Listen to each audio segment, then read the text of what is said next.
رب تبارک و تعالیٰ قرآن میں فرماتا ہے اے انسان تجھ کو اپنے رب سے کس نے دور کر رکھا ہے؟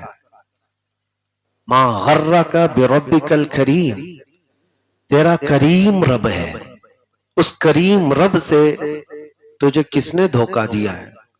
کون ہے جو تجھے غافل کر رکھا ہے؟ کون سی چیز ہے جو تجھے دور کر رکھی ہے؟ الذی خلقک فسواک فعدلک فی ای صورت ما شاء رکبک، کتنی بہترین انداز میں اس نے تیری تخلیق کی ہے، تیری پیدائش کی ہے، سب کچھ ٹھیک ٹھاک، بلکہ انسان کی صورت کو کائنات میں سب سے حسین صورت کہا گیا ہے۔ لقد خلقنا الانسان فی احسن تقویم، رب تعالیٰ فرماتا ہے انسان کو ہم نے سب سے بہترین صورت میں بنایا ہے۔ انسان جیسی کوئی دوسری مخلوق ہے ہی نہیں۔ جو اللہ نے تمہیں خوبصورتی دی ہے، جو نظام تمہارے جسم کے اندر رکھا ہے، وہ کسی دوسری مخلوق میں نہیں۔ یہاں تک کہ اللہ کریم نے تمہیں اشرف المخلوقات سے سرفراز فرمایا، یعنی مخلوقات میں سب سے بہتر ہو۔ تم رب تبارک و تعالیٰ کے نائب ہو، خلیفہ ہو، کیونکہ قرآن پاک میں اللہ نے فرمایا کہ انسان کو اللہ تبارک و تعالیٰ نے اپنا خلیفہ بنایا۔ اس کی پیدا کی ہوئی مخلوقات میں فرشتے بھی ہیں، جنات بھی ہیں، حیوانات بھی ہیں، بہت ساری مخلوقات ہیں۔ کسی اور کو اللہ نے اپنا نائب، اپنا خلیفہ نہیں بنایا، انسان کو بنایا۔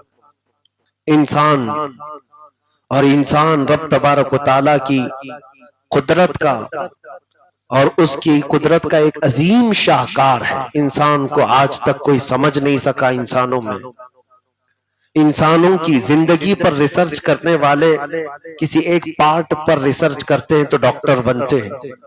پوری حیات اور پوری اس کے جسم اور اس کے پورے اعضاء پر کون ریسرچ کر پائے؟ آپ کو پتہ ہے صرف ہمارے جسم کے اندر جو نسیں ہیں جن میں خون دوڑتا ہے، یہ نسوں کو ہی اگر کھول کر کے پھیلا دیا جائے تو کئی ہزار کلومیٹر کی بن جاتی ہے، کئی ہزار کلومیٹر کی۔ یہ صرف نسیں ہیں، اور ڈاکٹرز بھی جانتے ہیں صرف دماغ کے اندر اتنی نسیں ہیں کہ ایک بار اگر اس کو چھو دیا جائے تو دوبارہ وہ بنائی نہیں جا سکتی، پھر دوبارہ اس کو کوئی نہیں بنا سکتا۔ رب تبارک و تعالیٰ کی قدرت کا عظیم شاہکار تم ہو۔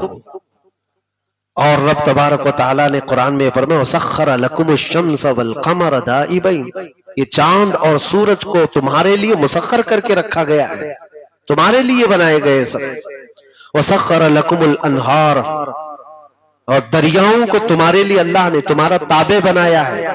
کبھی دیکھا آپ نے سمندر میں 1 گرام کی کنکری بھی آپ چھوڑ دو تو نیچے چلی جائے، اور ہزاروں ٹن وزنی جہاز اس پر تیرتا ہوا چلا جاتا ہے، مسافروں کو لے کر کے بھی جاتا ہے جہاز، کئی شپ کو گزرتے ہوئے آپ دیکھتے ہوں گے۔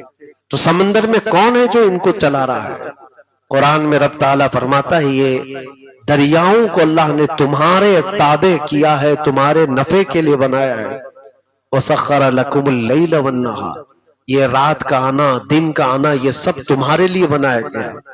چاند و سورج ہمارے لیے، دن و رات ہمارے لیے، دریاؤں کی موجیں، اس کی طغیانیاں، اس کے راستے ہمارے لیے، حتیٰ کہ رات میں چمکنے والے ستارے ہمارے لیے، انسان کے لیے بنائے گئے۔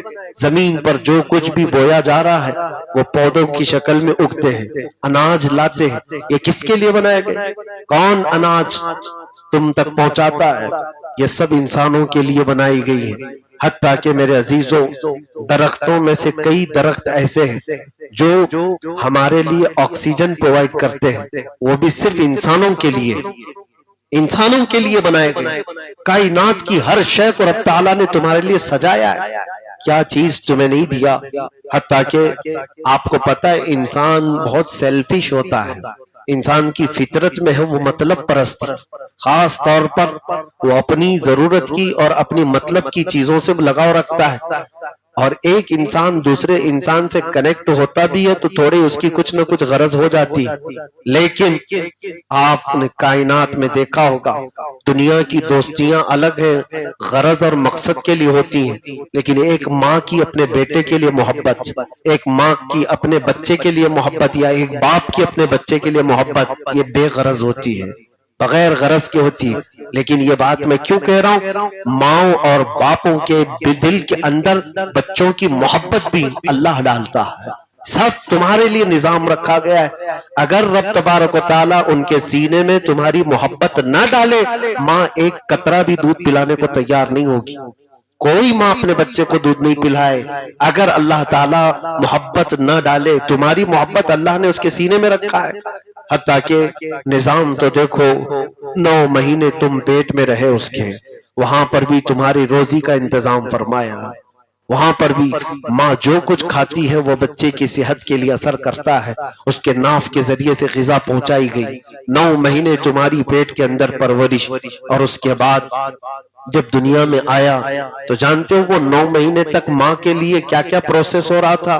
تمہارے آنے سے پہلے ہی اس کے سینے میں دودھ بننے کا پروسیس چالو ہو چکا تھا کہ ابھی مہمان دنیا میں آیا نہیں، اس سے پہلے اس کی ماں کے سینے میں اس کے لیے دودھ بنایا جا رہا ہے۔ دودھ کہاں سے بنا؟ کس چیز سے بنا؟ ماں کے جسم کے اندر اس کے خون سے۔ اور قرآن پاک میں اللہ تعالیٰ نے فرمایا ہے، جانوروں کے سلسلے میں فرمایا دودھ کہاں سے نکالتا ہے؟ یخرج من بین بطونہا شراب مختلف الوانہ، نہیں، اللہ تعالیٰ فرماتا ہے وَدَمِ لَبَنًا خَالِصًا سَائِغًا لِلشَّارِبِينَ، من بین فرث ودم لبنا خالصا سائغا للشاربین۔ یہ جانوروں کے اندر ان کے غلاظت، ان کا جو پخانہ نکلتا ہے گوبر ہو، اس کے اور خون کے بیچ میں سے اللہ خالص دودھ نکالتا ہے، نہ اس غلاظت کا رنگ اس میں آئے نہ مزہ آئے، نہ خون کا رنگ اس میں آئے نہ مزہ آئے، وہ دودھ سب سے خالص چیز، سفید اور نہایت ہی لذیذ۔ ماں کے سینے میں اللہ تعالیٰ نے تمہارے لیے جو دودھ رکھا، اس کا پروسیس تو تمہارے دنیا میں آنے سے پہلے چالو ہو چکا تھا۔ جیسے تم دنیا میں آئے اس کے بعد ماں کے سینے میں دودھ تیار ہے تمہیں پینے کے لیے، اس لیے کہ ابھی بچے کے منہ میں دانت نہیں، اسے کوئی سخت چیز کھلائی نہیں جا سکتی، تو ماں کے سینے سے وہ نرم غذا اس کے حلق میں پہنچائی جا رہی۔ یہ انتظامات ہمارے لیے کس نے کیا ہے؟ یہ سارا نظام رب تبارک و تعالیٰ نے تمہارے لیے فرمایا۔ تمہارے بچپن کے اور تمہاری جوانی آنے تک رب تعالیٰ نے تمہاری ہر چیز کی حفاظت فرمائی، بلکہ کائنات میں کبھی ہوتا کیا ہے، جس چیز کے ہم ہیبیٹیٹ ہیں، عادت ہے جس چیز کی، وہ تعجب میں نہیں لگتا، ورنہ بزرگوں نے فرمایا انسان کا زمین پر کھڑا ہونا ہی بہت تعجب کی بات ہے۔ 2 ٹانگوں پر یہ پورا جسم لے کر کھڑا ہوتا ہے، کبھی ڈس بیلنس نہیں ہوتا، کبھی گرتا نہیں، یہ خود میں ایک بہت بڑا عجوبہ ہے، لیکن کیونکہ ہم روز یہ چیز دیکھتے ہیں تو تعجب نہیں لگتا، کبھی ہمیں حیرت نہیں ہوتی۔ تم خود میں جو ٹھہرتے ہو، چلتے ہو، پھرتے ہو، یہ سب چیزیں ایک عجائبات سے کم نہیں ہے، یہ سب رب تبارک و تعالیٰ کا بنایا ہوا نظام۔ یہ ساری تمہید میں اس لیے آپ کے سامنے رکھا۔ پھر قرآن پوچھتا ہے یا ایھا الانسان ما غرک بربک الکریم، اس کریم رب سے تجھے کس نے دور کر دیا، اس کریم رب سے تجھے کس نے غافل کیا ہے؟ آج اس پروردگار عالم کی طرف تو آنے سے کتراتا کیوں ہے؟ راستے کاٹ کیوں لیتا ہے؟ جب صدائیں پکاری جاتی ہیں، بلاتی ہیں مسجد سے آوازیں، تو تو پیٹ کیوں پھیر لیتا ہے؟ وہی آواز ہے، یہ وہی آواز ہے جو تو پیدا ہونے کے دن ہی سنا تھا اپنے کان میں۔ اللہ اکبر، اللہ اکبر، رب تبارک و تعالیٰ کی طرف بلائے جانے والی وہ وہی آواز، کیوں تم بھول گئے؟ کون ہے جو تمہیں بھلایا ہے؟ میں بتاتا ہوں میرے عزیزوں، اس چیز کی طرف توجہ دینے کی ضرورت ہے۔ کوئی تو چیز ہے جو دور کرتی ہے، کوئی تو چیز ہے جو ہمیں غافل کرتی ہے، وہ کون سی چیز ہے جس نے ہمیں دور کیا ہے؟ اور قرآن پاک میں رب تعالیٰ نے خود اس کا جواب بھی ارشاد فرمایا۔ اپنے رسول سے اللہ تعالیٰ خطاب کرتے ہوئے ارشاد فرماتا ہے اَرَأَيْتَ مَنِ اتَّخَذَ إِلَٰهَهُ هَوَاهُ، اے رسول کیا آپ نے نہیں دیکھا کچھ لوگ ایسے ہیں جنہوں نے اپنی خواہشات کو اپنا خدا بنا لیا ہے۔ اپنی خواہشات کو، جو ان کی طبیعت چاہتی ہے اس کی پوجا کرنے لگ جاتے ہیں. جو من میں آیا وہ کرنا ہے، جو اس کا دل چاہے اس کو کرنا ہے. تو گویا کہ تم اس کی عبادت کر رہے ہو، اس کے پیچھے بھاگ رہے ہو. اور پھر اللہ نے رسول سے یہ فرمایا افانت تکون علیہ وکیلا، اے رسول کیا آپ ایسوں کی سفارش کریں گے، کیا ایسوں کی آپ وکالت کریں گے جو اپنے نفس کی سنتے ہیں، جو اپنے خواہشات کے پیچھے بھاگتے ہیں؟ یہی وہ جڑ ہے جس نے ہمیں دور کیا ہوا ہے، یہی وہ جڑ ہے. کمفرٹ زون میں جینے کی جو خواہش ہوتی ہے وہ بہت ساری قربانیوں سے دور کر دیتی آدمی. ظاہر سی بات ہے، ہر ایک کو آرام پسند ہے، ہر ایک کو جائیداد پسند ہے، مال و دولت پسند ہے، منصب اور رتبے پسند ہے، اور اس پسند کی بنیاد پر وہ بہت ساری قربانیوں سے دور رہ جاتا ہے. جانتے ہو آپ، ایک حدیث پاک طویل حدیث ہے، اس میں آپ کو بتاتا ہوں. جنگ تبوک نبی کریم صلی اللہ تعالی علیہ وسلم جا رہے ہیں، تقریباً مدینہ طیبہ سے 900 کلومیٹر دور کا فاصلہ ہے. اور جب اعلان ہوا رسول پاک صلی اللہ علیہ وسلم کا تو پھر سارے صحابہ اپنا سب کچھ چھوڑ کر نکل چلتے تھے. کون سی خواہش، کون سی طبیعت، سب چیزیں. اعلان ہوا نبی کریم صلی اللہ علیہ وسلم تبوک جا رہے جہاد میں، صحابہ سب چل پڑے. 3 صحابی ایسے ہیں جن کا ذکر حدیث پاک میں ہے، وہ مدینے میں رہ گئے. کس لیے رہ گئے؟ ایک صحابی کعب بن مالک، جو طویل حدیث ہے یہ، اور 2 اور صحابہ، انہوں نے رات کو یہ سوچا کہ ابھی سو لیتے ہیں، تھوڑا آرام کرتے ہیں، قافلہ تو ابھی بھی نکلا ہوگا، حضور پاک صلی اللہ علیہ وسلم ابھی مدینے سے چلے ہوں گے، اور صبح تک تو ہم لوگ جا کر کے پا لیں گے، ہم تیز گھوڑا دوڑاتے ہوئے پکڑ لیں گے. اور فوج جب جاتی ہے تو دھیرے دھیرے جاتی ہے، ہم تو جلدی پہنچ جائیں گے. رات میں مزے سے سو گئے. قافلہ نکل چکا تھا.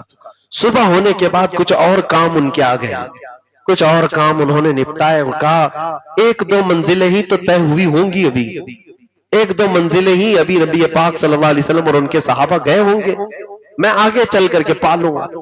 3 لوگ صحابہ میں سے ایسے تھے جن کی تقریباً سوچ ایسی ہی بنی ہوئی تھی کہ پالیں گے، جان بوجھ کر کے نہیں، جان بوجھ کے نہیں. رات کو آرام کرنا تھا، صبح کچھ اور کام آیا، پھر دوپہر میں یہ خیال آیا کہ بہت لمبا نہیں گئے ہوں گے. شام ہوئی تو اب کہیں قافلہ نہیں، اس کی خبر بھی نہیں، کتنی منزلیں طے ہو چکی، تو وہ رہ گئے نہیں. نبی پاک صلی اللہ تعالی علیہ وسلم، اب اس کا انجام کیا ہوگا سنو.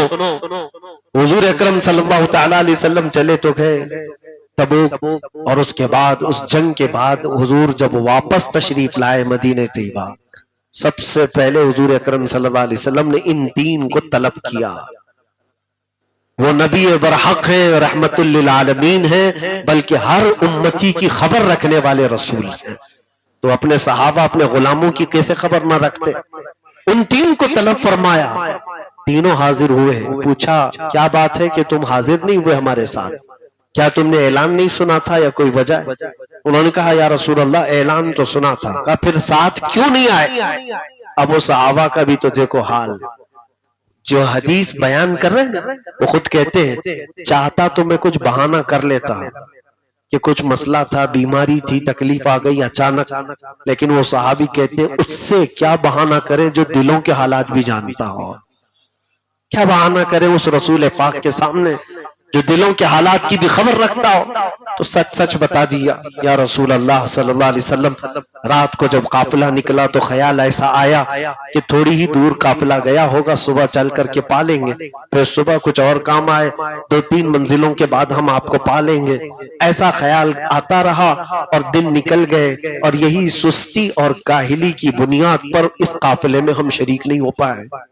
دوسرے صحابی ان کا بھی یہی مسئلہ، تیسرے صحابی ان کا بھی یہی مسئلہ. انہوں نے بھی صاف صاف بیان کر دیا سستی اور کاہلی نے ہمیں دور کیا. بس نبی پاک صلی اللہ تعالی علیہ وسلم نے کیا اعلان فرمایا؟ ارشاد فرماتے ہیں مدینے کے سارے صحابہ کو آج کے بعد سے ان 3 لوگوں سے نہ کوئی سلام کرے گا، نہ کوئی کلام کرے گا، نہ کوئی ان سے تعلق رکھے گا، نہ کوئی ان سے مصافحہ کرے گا. حضور کا فرمان آ گیا. اللہ کے نبی جس اعلان کر دیں تو پھر کیا ہے؟ اب مدینے والے وہ صحابہ ایسے نہیں ہے کہ چوری چھپے کوئی چیز کر لے. صحابہ حضور کے فرمان کے بعد ہر چیز چھوڑ دینے والے. ارے وہ 50 سال پرانی شراب کے مٹکے صرف ایک اعلان پر توڑ دیتے تھے, ایک اعلان پر. ان دین کا تو ایسا سوشل بائیکاٹ ہو گیا کہ ان کی بیویاں بھی ان سے بات نہیں کرتی تھی. گھر میں آتے اور کھانا وغیرہ کوئی چیز طلب کرتے تو ان کے جو بھی ضروریات ہیں وہ دے دی جاتی. جب ان سے بات کرنے کی یہ صحابہ کوشش کرتے تو کہتے نہیں, اللہ کے نبی نے منع فرمایا, ہم آپ سے بات نہیں کر سکتے. وہ صحابہ کہتے ہیں ایک ایک دن ہم پر 1 سال کے برابر بیت رہا تھا. کوئی سلام, کوئی کلام, کوئی دیکھنے کو تیار نہیں. وہ آتے تھے مسجد نبوی لیکن حضور پاک صلی اللہ علیہ وسلم ان کی طرف دیکھتے بھی نہیں تھے. ساری دنیا روٹھ جائے لیکن نبی پاک کا چہرہ روٹھ جائے, یہ تو پھر عاشق رسول کو برداشت کیسے ہو. وہ صحابہ اتنی اذیت میں تھے, اتنی تکلیف میں تھے, روزانہ رات بھر روتے تھے. ہائے ہماری کاہلی, ہائے ہماری سستی جس نے ہم کو نبی سے دور کیا ہے. یہ صرف اور صرف ہمارے نفس کی اور ہمارے طبیعت کی خواہشوں نے ہم کو نبی پاک سے دور کیا, اس قافلے سے دور کیا, اور آج اس کی سزا یہ. بہت روتے تھے, پوری رات روتے تھے. اور اس حالم میں جانتے ہو 40 دن گزرے ان پر, 1-2 دن نہیں, 40 دن تک ان لوگوں کا اسی طرح بائیکاٹ رہا. وہ کہتے ہیں دنیا پوری تنگ ہو گئی تھی ہم پر, زمین تنگ ہو گئی تھی, ہم جینا چاہیں تو بھی جی نہ پائیں, مرنا چاہیں تو بھی نہ مر پائیں, ایسی حالت ہو گئی. کیونکہ ظاہر سی بات ہے صحابہ کی انجمن میں رہ کر کے پھر ان سے دوری, نبی پاک کے سامنے رہ کر کے بھی حضور کا چہرہ ایک بار بھی ان کی طرف نہ ہو تو کیسی تکلیف ہے, کیسی تکلیف. ایک دن پھوٹ پھوٹ کر کے رو پڑے, بہت روئے. صحابی دعا کرنے لگے کہ مولا اس سے بہتر ہے کہ یہ دنیا سے ہم کو اٹھا لے. اس زمین کو اور دنیا کو جس طرح ہم پر تنگ ہو کیا گیا ہے, مولا اب ہمارے لیے طاقت برداشت زیادہ باہر ہو گئی. اللہ کریم نے ان پر رحم فرمایا. نبی کریم صلی اللہ علیہ وسلم پر صبح فجر میں آیتیں نازل ہوئی جو 11ویں پارے میں ہے, وَعَلَى الثَّلَاثَةِ الَّذِينَ خُلِّفُوا حَتَّى إِذَا ضَاقَتْ عَلَيْهِمُ الْأَرْضُ بِمَا رَحُبَتْ. اللہ تعالیٰ فرماتا ہے وہ 3 جن کے لیے زمین تنگ کر دی گئی تھی, سخت ہو گیا تھا ان کے لیے, جو پیچھے رہ گئے تھے حضور سے. لَقَدْ تَابَ اللَّهُ عَلَى النَّبِيِّ, اللہ تعالیٰ نے فرمایا کہ اللہ تبارک و تعالیٰ نے نبی پاک کو یہ حکم دیا کہ اللہ نے ان کی توبہ قبول فرما لی, معاف کر دیے گئے. لیکن 40 دن, اب آپ سوچو وہ صحابی رسول ہیں جن کے قدموں تک کوئی غوث بھی نہیں پہنچ سکتا, وہ صحابی رسول ہیں. اور صحابہ صرف تھوڑی سی سستی اور کاہلی کی بنیاد پر جو ان کے اقوال ہیں وہ فرماتے ہیں کہ ہم نے اپنی سستی اور اپنی کاہلی کی بنیاد پر یہ ماجرا دیکھا تو ہمارا اور تمہارا شمار کہاں ہے. ان پر جب وہ حالت آ گئی تو طبیعت کی یہ خواہشات اور ہمارے نفس کی جو خواہشات ہیں یہی ہیں جو ہم کو رحمان سے دور کرتی ہیں. اسی لیے اللہ کے نبی صلی اللہ علیہ وسلم نے 5 نمازوں میں سے ایک نماز کے لیے خاص طور پر فرمایا جہاد کے برابر ثواب ہے. ایک نماز ہے, فرمایا جو ٹھنڈیوں میں فجر کی نماز کے لیے اٹھ کر گھر سے چلتا ہے اسے جہاد کا ثواب ہے. کیوں؟ وہ اپنے نفس کو مار کر کے جاتا ہے. ہر ایک کی طبیعت چاہتی ہے گرم بستر چاہیے, نرم کھانا چاہیے, ہر ایک کی طبیعت چاہتی ہے, لیکن وہ اپنی طبیعت اور اپنی خواہشات کو مار کر کے جب نکلتا ہے تو رحمان رب تبارک و تعالیٰ اسے بہت بڑا اجر و ثواب عطا فرماتا ہے. یہ ساری باتوں کا خلاصہ یہی ہے کہ کوئی ایسی چیز ہے جو ہمیں ان تمام نیکیوں سے دور کرتی ہے, اس کا علاج ضروری ہے. امام اہل سنت فاضل بریلوی رضی اللہ تعالیٰ جب مدینہ طیبہ حاضر ہوئے, ایک بات میں آپ کو بتا دوں, ایک بات ہمیں تو یہاں پتہ نہیں کیا کیا چیزیں دور کر دیتی ہیں. دکان چالو ہے, اذان ہو گئی, گراہک زیادہ ہے, اسے یہ لگتا ہے بعد میں بھی پڑھ لوں گا, نماز کا وقت تھوڑی نہ کہیں جا رہا ہے, گراہک چلے گئے تو کہاں سے آئیں گے. تم نے اپنے گراہک کو، اپنے بزنس کو میرے رب کی عبادت پر ترجیح دی. تمہیں پتہ نہیں رزق دینے والا وہی رزاق ہے. وہ نہیں دیتے ہیں جو آ رہے تمہاری دکان پر. اور اگر کوئی بندہ اپنی تجارت کو چھوڑ کر کے اللہ کی عبادت کے لیے بھاگے بھاگے آیا، اگرچہ اس کا تھوڑی بظاہر نقصان لگتا ہو، بزرگوں نے فرمایا مولا فرشتوں کو گراہک بنا کر اس کی دکان پہ بھیجتا ہے کہ نہیں میرا بندہ سب دنیا چھوڑ کر میرے پاس آیا، اس کو قلاش اور مفلس ہونے مت دینا. رب تبارک و تعالیٰ اس کا انتظام فرماتا ہے. لیکن یہاں لوگوں کو ایسا، یہ طبیعت کی خواہشات کی مار ایسی ہے کہ وہ چھوڑ کر کے ہٹتا نہیں. کسی دوسری جگہ مصروف ہے، کسی دوسری جگہ خیالات میں مصروف ہے، یا کسی ایسی میٹنگ میں بیٹھا ہوا ہے. اللہ تبارک و تعالیٰ کی طرف بلاوا آیا، چھوڑ کر کے نہیں گیا. صحابہ کا حال تو ایسا تھا. ایک صحابی ہیں وہ لوہے کا کام کرتے تھے. جانتے ہو لوہے کا کام کرنے والے لوہے کو آگ میں تپاتے ہیں، اور جب وہ پورا لال ہوتا ہے تو پھر اس پر ہتھوڑا مارتے ہیں، کیونکہ جب پورا لوہا گرم ہوتا ہے تبھی اس کو شیپ دیا جا سکتا ہے. اور اگر لوہا ٹھنڈا ہو گیا تو پھر اتنی دیر کے لیے اس کو انتظار کرنا ہے گرما ہو اس کو. اور لوہے کو آگ میں تپا کر کے جب ہتھوڑا مارا جا رہا ہو، ہتھوڑا اٹھا، آواز آئی اللہ اکبر، وہ ہتھوڑا پیچھے پھینک دیتے کہ نہیں ایک مار لوں، آگ ٹھنڈی ہونے سے پہلے، لوہا ٹھنڈا ہونے سے پہلے شیپ دے لوں. اذان کے بعد ابھی نماز کے لیے وقت تو نہیں. اس آواز کے بعد وہ ایک ہتھوڑا بھی مارنا پسند نہیں کرتے. اس کے بعد میرے لیے رزق صحیح نہیں ہے. وہ نکل جاتے تھے. لوہا ٹھنڈا ہو جائے بعد میں ہو جائے گا. وہ لوگ کون تھے جن کو قرآن کہتا ہے رجال لا تلہیہم تجارت ولا بیع عن ذکر اللہ. یہ وہ لوگ ہیں جن کو دنیا کی کوئی خرید و فروخت اللہ کے ذکر سے نہیں روک سکتی. یہ وہ لوگ تھے. میں اعلیٰ حضرت کی بات کر رہا تھا. مدینہ طیبہ گئے، حاضری بارگاہ مصطفیٰ میں نبی کریم صلی اللہ تعالی علیہ وسلم کے دربار میں آج بھی جاتے ہیں، ساری دنیا لے کر کے جاتے ہیں. دنیا پوری ہاتھ میں ہی ہے موبائل. اس وقت تو فون اور موبائل نہیں تھے، لیکن اس کے باوجود جانتے ہیں اعلیٰ حضرت مدینہ طیبہ میں رہتے رہتے ایک دن وطن کا خیال آیا. گھر کے معاملات کیا ہوں گے، کیا چل رہا ہوگا. ذمہ دار ظاہر سی بات ہے خیال کرتا ہے، لیکن یاد آئی وطن کی اور گھر کا خیال آیا. تھوڑی ہی دیر کے بعد اپنے آپ کو کوسنے لگے احمد رضا تو کہاں ہے اور کہاں کا سوچ رہا ہے؟ کون سی چیز ہے جو تجھے مدینے سے بھی باہر لے کر جا رہی ہے؟ اور روتے روتے پھر یہ کلام لکھا تھا یاد وطن ستم کیا دشت حرم سے لائی کیوں، بیٹھے بٹھائے بد نصیب سوئے حرم سے لائی کیوں، پھر کے گلی گلی تباہ ٹھوکرے سب کی کھائی کیوں، دل کو جو عقل دے خدا تیری گلی سے جائے کیوں. تھوڑا سا خیال بھی آتا وطن کا تو ان بزرگوں کا حال یہ تھا کہ یہ خیالات ہمیں غافل کر دیتے ہیں، یہ خیالات ہمیں اللہ اس کے رسول سے دور کر دیتے ہیں. یہاں تو پوری دنیا ہی لے کر بیٹھے ہوتے ہیں، پوری دنیا ہی. بلکہ بارگاہ مصطفیٰ میں کتنوں کی حاضری تو میں نے دیکھا ہے نعوذ باللہ وہ ویڈیو کال پہ ہی ہو رہی ہوتی ہے. حضور کی جالیوں کے پاس سے گزر رہے ہیں، سب کے فون آن ہیں، اور پتہ نہیں کس کو دکھانا ہے. وہ کب وہاں سے بندہ گزر کر جاتا ہے، سارے رشتہ داروں کو وہ ویڈیو کال پہ دکھا رہے ہیں یہ میں جالیوں کے پاس ہوں حضور کی. تو خود احساس کر تو کہاں کھڑا؟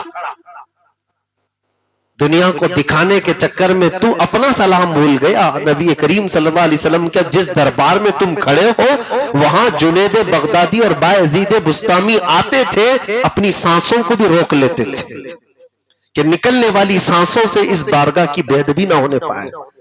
اور کیا ہے یہ دنیا ہے جس نے ہمیں غافل کر دیا اور دور کر دیا. اور سچ کہا ہے شاعر نے، وہ اندھیرا ہی بھلا تھا کہ قدم راہ پہ تھے، روشنی لائی ہے منزل سے بہت دور ہمیں. میں بھی بہت ساری محفلوں میں دیکھتا ہوں جہاں پر یہ بات آئی ہے تو بیچ میں عرض کر رہا ہوں، محفلوں میں وہ ادب اور وہ روحانیت کہاں رہ گئی. ہر نوجوان کو چاہیے وہ اپنا فون اٹھائے ہر ایک کو چاہیے وہ سیلفی لیتا رہے. نہ علماء کا ادب رہ گیا، نہ محفلوں کا ادب باقی رہ گیا.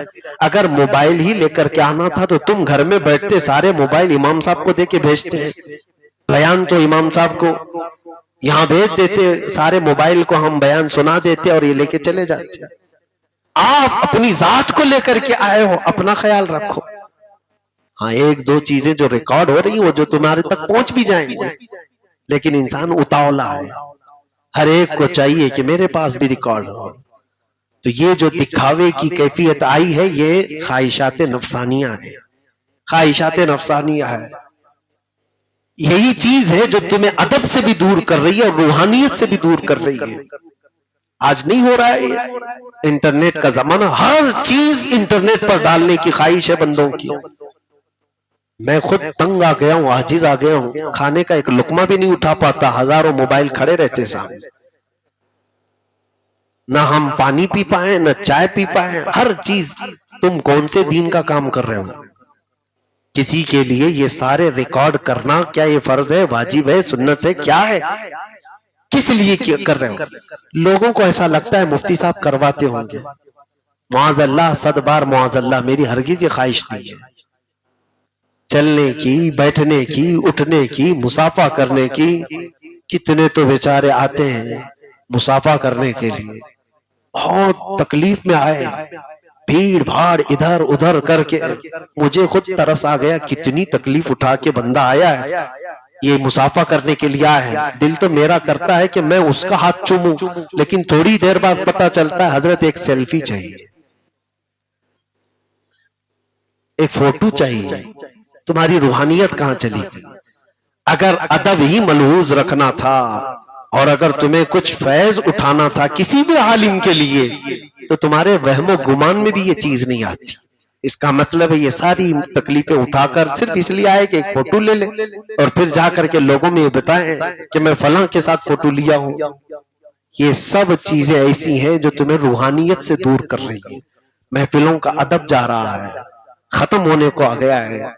اس لیے میرے عزیزوں، جو چیز بزرگوں نے ہمیں دی ہے اس چیز کو سنبھال رکھو. جو چیز بزرگوں نے آداب ہمیں سکھائے ہیں اس چیز کو برقرار رکھو. اپنی خواہشات کو عبادات پر بھاری ہونے کبھی مت دینا. اب ایک بات یہ بھی میں بتا دوں کہ خواہشات ہماری جو بھاری ہو گئی ہیں وہ کیسے پتا چلے؟ ہر ایک تو انکار کرے گا، نہیں میں تو سیدھا آدمی ہوں، میری کوئی خواہشات نہیں. وہ تو ہر کوئی کہے گا، لیکن وہ پتہ چلتا ہے.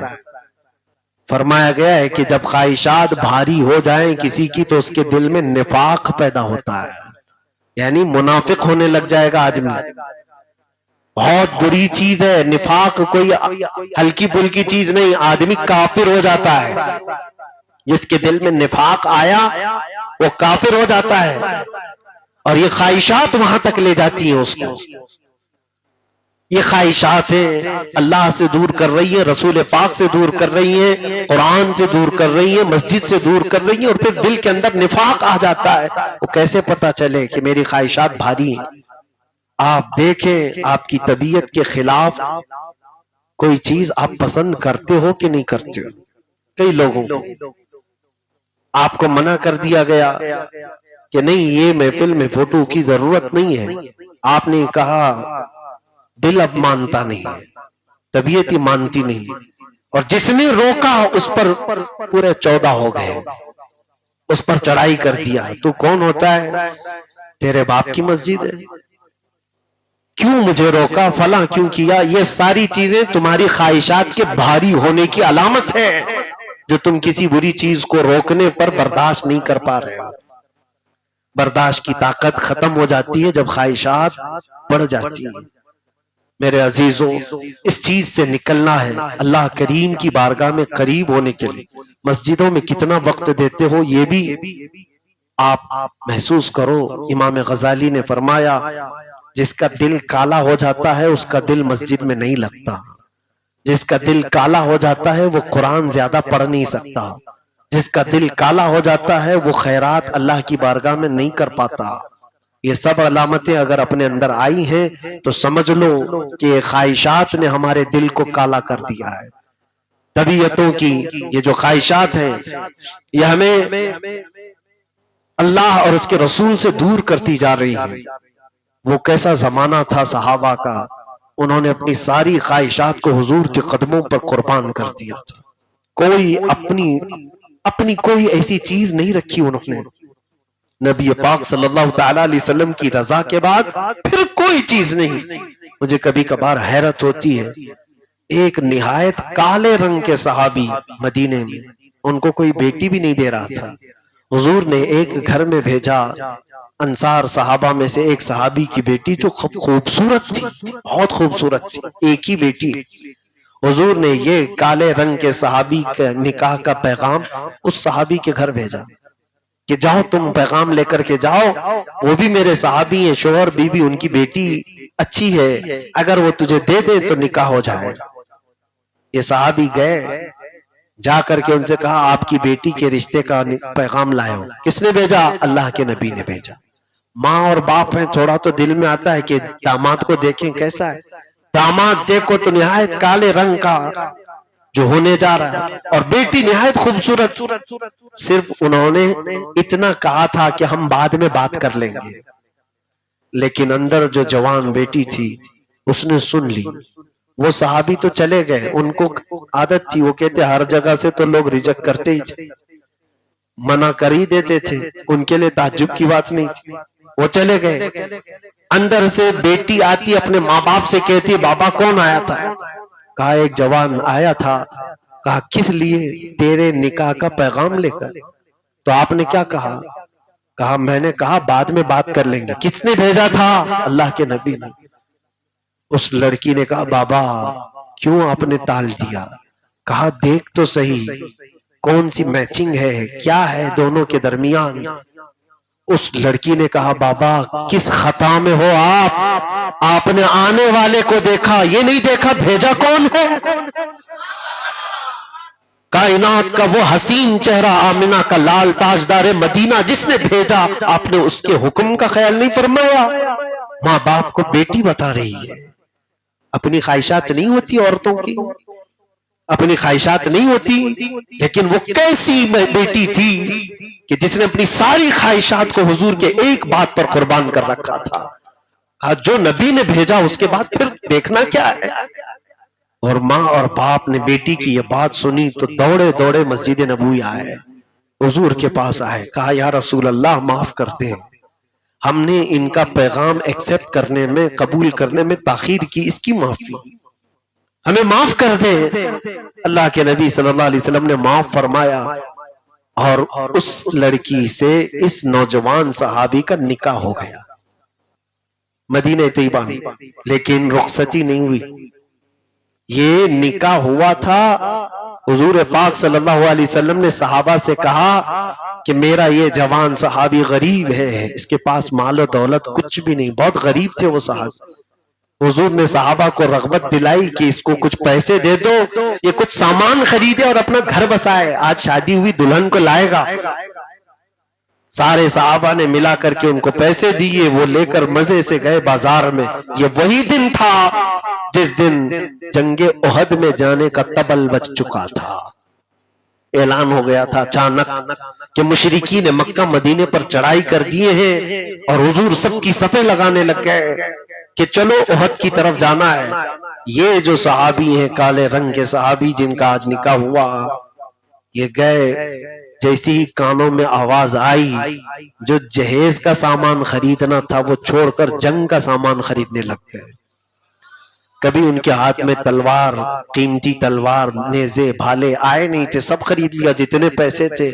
لوہے کی خود جو ٹوپی پہنتے وہ لوہے کا زیرہ پہن لیا، سب پورے بدن پر، کبھی ان کو یہ چیزیں ملی نہیں تھی، گھوڑا بھی خرید لیا، اور ایک بہادر جنگجو کی حیثیت سے میدان جنگ میں ڈائریکٹ آ گئے۔ اور جب لڑائی چل رہی تھی، یہ صفوں کی صفوں کو درہم برہم کر رہے تھے، نبی پاک صلی اللہ علیہ وسلم دور بیٹھے دیکھ رہے تھے، کوئی صحابی ان کو نہیں پہچان رہے تھے، کیونکہ چہرے پر لوہے کی وہ زرہ پڑی ہوئی تھی، خود پہنے ہوئے تھے، جسم کے اندر الگ لباس تھا، گھوڑا تھا،